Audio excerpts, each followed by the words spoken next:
السلام علیکم ورحمۃ اللہ وبرکاتہ۔ میں ہوں ہومیوپیتھک ڈاکٹر محمد عقیل سیفی۔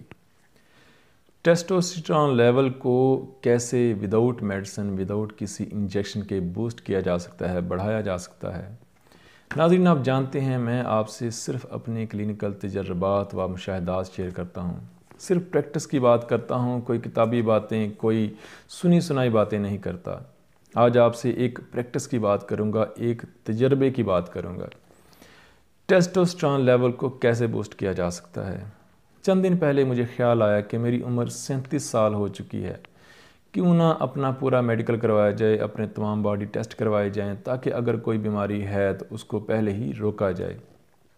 جب میں نے یہ اپنے تمام ٹیسٹ کروائے تو میں دیکھ کر حیران رہ گیا کہ میرے تمام ٹیسٹ الحمدللہ ثم الحمدللہ تمام ٹیسٹ بالکل کلیئر تھے سوائے ٹیسٹوسٹیرون لیول کے، اور وہ ٹیسٹوسٹیرون لیول جو ہے وہ زیادہ تھا۔ یہ آپ کے سامنے میرے ہاتھ میں رپورٹ ہے، میں اسکرین پر شو کرتا ہوں، آپ خود دیکھیں۔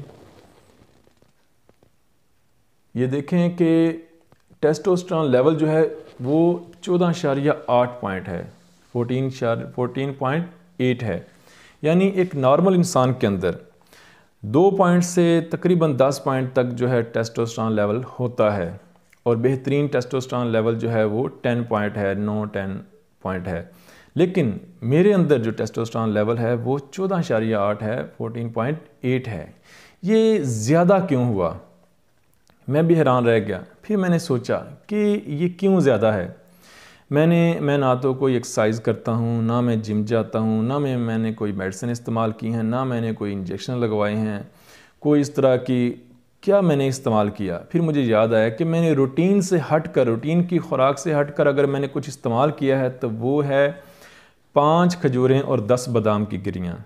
یعنی میرا چونکہ دماغی طور پر ورک بہت زیادہ ہے، یادداشت میری کمزور ہو رہی تھی، اور چونکہ یوٹیوب چینل ہے، فیس بک ہے، واٹس ایپ پر روزانہ بہت سارے میسج آتے ہیں، کلینک ہے، سٹور ہے، تو مجھے بہت زیادہ دماغی کام کرنا پڑتا ہے۔ تو میں نے اپنی دماغی طاقت کے لیے، یادداشت کے لیے میں نے کیا کیا، میں نے سوچا کہ بادام کھائے جائیں۔ بادام کے ساتھ میں نے جو ہے وہ کھجوروں کا استعمال بھی کیا، اور میں نے ایک روٹین بنائی کہ 5 کھجوریں اور 10 بادام کی گریاں میں روزانہ رات کو دودھ کے اندر بھگو دیتا تھا، اور صبح روزانہ خالی پیٹ یا کھانے کے بعد وہ 5 کھجوریں کھا لیتا، اس کے ساتھ 10 بادام کی گریاں کھا لیتا، اور اوپر سے نیم گرم دودھ وہ پی لیتا۔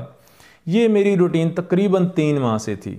3 ماہ یہ روٹین چلتی رہی، اور 3 ماہ کے بعد جب یہ میں نے ٹیسٹ کروائے، ٹیسٹ تو ویسے ہی کروائے، لیکن میں حیران رہ گیا کہ میرا ٹیسٹوسٹیرون لیول جو ہے وہ زیادہ ہے۔ تو میں نے پھر کیا سوچا کہ ہو سکتا ہے یہ اسی وجہ سے ہو۔ اس کے بعد میں نے ایک ڈاکٹر صاحب سے مشورہ کیا، اور میں نے ان کو بتایا کہ میرا ٹیسٹوسٹیرون لیول جو ہے وہ زیادہ آیا ہے، اور وہ تقریباً 15 پوائنٹ کے قریب ہے۔ تو یہ کیوں اس طرح زیادہ ہوا؟ میں تو روٹین کی خوراک استعمال کر رہا ہوں، اور میں نے کوئی انجیکشن نہیں لگوائے، میں نے کوئی میڈیسن نہیں استعمال کی۔ تو وہ ڈاکٹر صاحب مجھے کہنے لگے کہ ڈاکٹر صاحب آپ کھجوریں تو نہیں استعمال کر رہے؟ تو میں بڑا حیران رہ گیا، کھجوریں؟ میں نے کہا جی میں کھجوریں تو استعمال کر رہا ہوں۔ انہوں نے کہا یہ کھجوریں استعمال کرنے سے آپ کا ٹیسٹوسٹیرون لیول جو ہے یہ زیادہ آیا ہے، لگتا ہے آپ لمبے عرصے تک کرتے رہے ہیں۔ میں نے کہا جی بالکل میں کرتا رہا ہوں، اور میں 3 ماہ سے کھجوریں استعمال کر رہا ہوں، اور 5 کھجوریں ڈیلی دودھ میں بھگو کر، اور ساتھ 10 گریاں بادام کی بھی استعمال کر رہا ہوں۔ تو انہوں نے کہا ڈاکٹر صاحب 1 ماہ کے لیے یہ بند کر دیں، آپ کا ٹیسٹوسٹیرون لیول جو ہے وہ نارمل ہو جائے گا۔ یہ کھجوریں زیادہ استعمال کرنے کی وجہ سے آپ کا ٹیسٹوسٹیرون لیول جو ہے وہ زیادہ ہوا ہے۔ پھر میرے ذہن میں خیال آیا کہ کیوں نہ اپنے نوجوان نسل کو، اپنے نوجوانوں کو یہ بات بتائی جائے جو باڈی بلڈنگ کرتے ہیں، جو مختلف امراض کا شکار ہیں، جو ٹیسٹوسٹیرون کی کمی کے باعث ہوتی ہیں، تو ان کو یہ ایک ویڈیو بنا کر اپلوڈ کی جائے کہ آپ کوئی میڈیسن استعمال نہ کریں، آپ کوئی انجیکشن نہ لگوائیں، صرف کھجوریں کھائیں۔ آپ روزانہ کی، میری طرح آپ روزانہ کی روٹین بنا لیں، اور دودھ میں بھگو کر 5 کھجوریں دودھ میں بھگوئیں، 10 بادام کی گریاں استعمال کریں، 5 کھجوریں اور 10 بادام کی گریاں دودھ میں بھگو دیں، صبح خالی پیٹ وہ استعمال کر لیں، اور مسلسل 1-2 ماہ استعمال کریں، اور 1 یا 2 ماہ بعد اپنا ٹیسٹوسٹیرون لیول جو ہے اس کو چیک کریں، اس کی رپورٹ دیکھیں۔ انشاءاللہ مجھے امید ہے کہ آپ کا ٹیسٹوسٹیرون لیول جو ہے وہ بوسٹ ہو جائے گا، وہ کم نہیں رہے گا۔